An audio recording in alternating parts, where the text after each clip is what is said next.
Hello guys, welcome back to our channel Pariksha e classes. स्वागत है आप सभी का आपके अपने चैनल परीक्षा ई क्लासेस पर। दोस्तों, जैसा कि आप सभी को पता है, रेलवे के द्वारा वैकेंसीज अनाउंस कर दी गई हैं। ग्रेजुएट पदों के लिए जो वैकेंसी है वो निकल के आई है। यहाँ पर हम बात करने वाले हैं कि कौन कौन सी इंपॉर्टेंट डेट्स होने वाली हैं, यानी कब से आप इस एग्जामिनेशन फॉर्म को फिल कर पाएंगे एंड कब ये आपकी जो लास्ट डेट है वो रहने वाली है।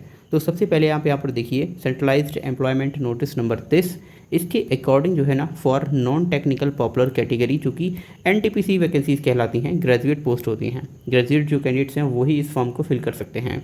तो इंपॉर्टेंट डेट्स यहाँ पर दी हुई हैं। सबसे पहले date of publication in RRBs website, तो 13 सितंबर 2024, यानी कि आज ये जो है आरआरबीज की वेबसाइट पर ये नोटिफिकेशन अपलोड किया गया है पूरा। Opening of online registration of applications जो है वो आपका 14 सितंबर 2024, यानी कल से ये जो एप्लीकेशन फॉर्म है 14 सितंबर से आपका स्टार्ट हो जाएगा। Closing of online registration of applications 13 October 2024 रात 12 बजे आपका ये फॉर्म है, ये भरने की लास्ट डेट होगी। तो यहाँ पर रेलवे के द्वारा आपको पूरा 1 महीने का समय दिया जा रहा है ताकि आप इस ऑनलाइन एप्लीकेशन फॉर्म को फिल कर पाएँ। काफ़ी टाइम बाद एनटीपीसी की वैकेंसी हमें देखने को मिली है।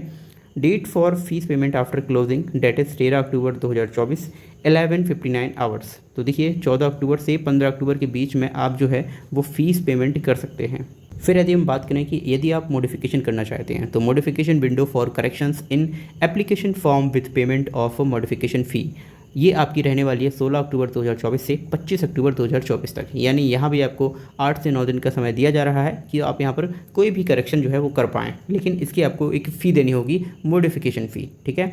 अब यहाँ पर देखिए, dates for CVT and other stage of recruitment process shall be intimated from time to time through the website of Railway Recruitment Board, यानी कि RRBs as listed at para D20.0 of this notice. तो जितने भी RRB हैं railway के, वो यहाँ पर पैरा डी में 20 नंबर पॉइंट में लिस्टेड है। उन सभी की वेबसाइट पर आपको रेगुलरली टाइमली जो आपको स्टेज 1 या 2 प्रोसेस है वो उसके बारे में नोटिफिकेशन के द्वारा बता दिया जाएगा।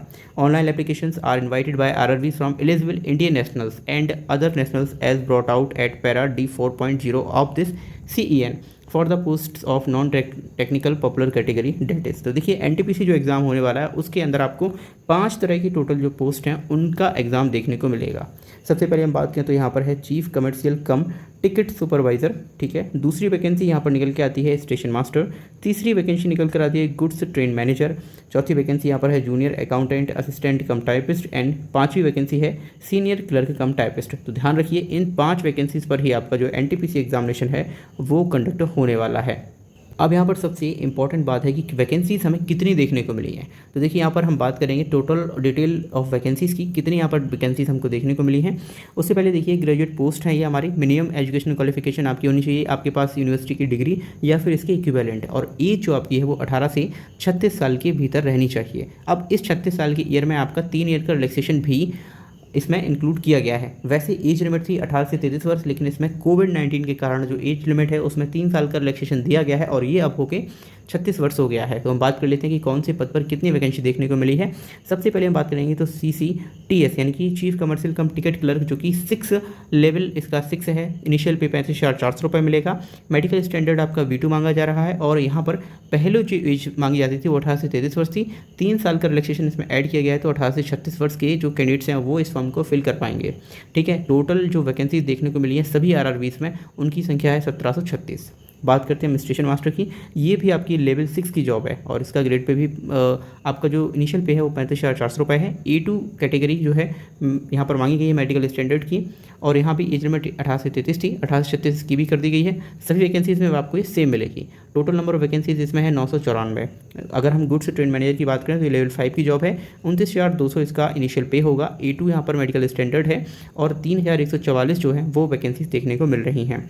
अगर हम बात करें junior account assistant cum typist, तो ये लेवल 5 की जॉब है और 29,200 है वो इनिशियल पे है इसका। मेडिकल स्टैंडर्ड C2 है और 1507 वैकेंसी देखने को मिल रही हैं। वहीं हम बात करते हैं सीनियर क्लर्क कम टाइपिस्ट की, तो ये भी आपकी लेवल 5 की जॉब है। C2 यहाँ पर मेडिकल स्टैंडर्ड है और 732 जो है वो टोटल वैकेंसी देखने को मिल रही है सभी आरआरबीज में। इस तरह से अगर हम टोटल नंबर ऑफ वैकेंसीज़ की बात करें तो ये निकल के आती हैं 8,113। तो यहाँ पर आई होप आपको पता लग गया होगा कि टोटल वैकेंसीज़ जो है वो आपकी 8,000 से ऊपर हमें देखने को मिल रही हैं। यदि हम स्टेजेस ऑफ एग्ज़ाम की बात करें तो यहाँ पर जो आपका एग्ज़ाम है वो 2 स्टेज में कंप्यूटर होगा। पहला इसमें आपका आएगा CBT यानी कंप्यूटर बेस्ड टेस्ट होगा, उसके बाद आपका होगा टाइपिंग और स्किल टेस्ट, ठीक है ना, वेयर एवर एप्लीकेबल, जहाँ भी इसकी ज़रूरत होगी। तो सबसे पहले देखेंगे तो computer based aptitude test for station master, फिर इसके बाद देखिए CBT हो गया, टाइपिंग स्किल टेस्ट होगा for senior clerk cum typist, junior account assistant cum typist और फॉर गुड्स ट्रेन मैनेजर इनके लिए, और senior commercial cum ticket supervisor. There shall be 2 stage CBT followed by document verification and medical examination. तो ये आपका stage of exam हो गया। Call letter जो आपका है, candidates will have to download the city and date intimation call letters and travel authority wherever applicable from the links provided on the official website of RRBs, ठीक है। Short listing की यदि हम बात करें तो वेरियस स्टेजेस पे short listing आपकी की जाएगी। RRB wise short listing of candidates for second CBT shall be done at the rate of 15 times of vacancies. मान लीजिए आपने Tier 1 निकाल लिया है, लेकिन जो वैकेंसीज़ हैं उनका जो 15 टाइम्स है, उनमें यदि आप आते हैं, यानी 100 वैकेंसीज हैं तो 1500 अगर बच्चों में आप आ रहे हैं ऊपर टॉप की, तभी आपको यहाँ पर शॉर्ट लिस्ट किया जाएगा, ठीक है। Short listing for computer based aptitude test and typing skill test shall be to the extent of 8 time of vacancies. मान लीजिए आप Tier 1 में सिलेक्ट हो गए, Tier 2 आपने एग्जाम दिया, स्टेज 2 एग्जाम दिया, तो अब वहाँ पर जितनी वैकेंसीज हैं उसका 8 गुना है जो कैंडिडेट। मान लीजिए 100 बच्चे पहले थे, 100 वैकेंसीज पहले थी जिसमें 1500 अभ्यर्थी चयनित हुए। अब वहाँ पर जो वैकेंसीज हैं वो 100 ही रहेंगी, लेकिन आप चयनित होंगे अब 800 लोग, ठीक है। इस तरह से आप इसको समझ सकते हैं। नेगेटिव मार्किंग की बात करते हैं तो देखिए, there shall be negative marking for incorrect answer in CBTs, deduction of 1/3 marks of allotted for each question shall be made for each wrong answer. यानी 1/3 की यहाँ पर नेगेटिव मार्किंग एज यूजुअल रखी गई है, जैसे कि हमेशा रेलवे के एग्जाम्स में रखी जाती थी। यहाँ पर देखिए medical standard for the post, तो यहाँ पर ये आपका मेडिकल स्टैंडर्ड हो गया A2, A3, B2, जिसमें विजुअल जो एक्टिविटी है वो भी आपको यहाँ पर दी गई है।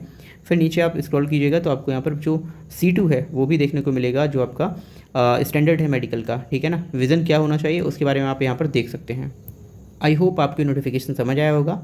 मिनिस्ट्री ऑफ रेलवेज़ की जो ऑफिशियल वेबसाइट है वहाँ पर जाकर आप इस नोटिफिकेशन को डाउनलोड कर सकते हैं। इसके अलावा इस नोटिफिकेशन में आप नीचे देखेंगे तो टेबल ऑफ कंटेंट्स दिया हुआ है, यानी किस पेज नंबर पर क्या डिटेल दी गई है, इसके बारे में एक डिटेल्ड जो आपका नोटिफिकेशन है वो अपलोड किया गया है।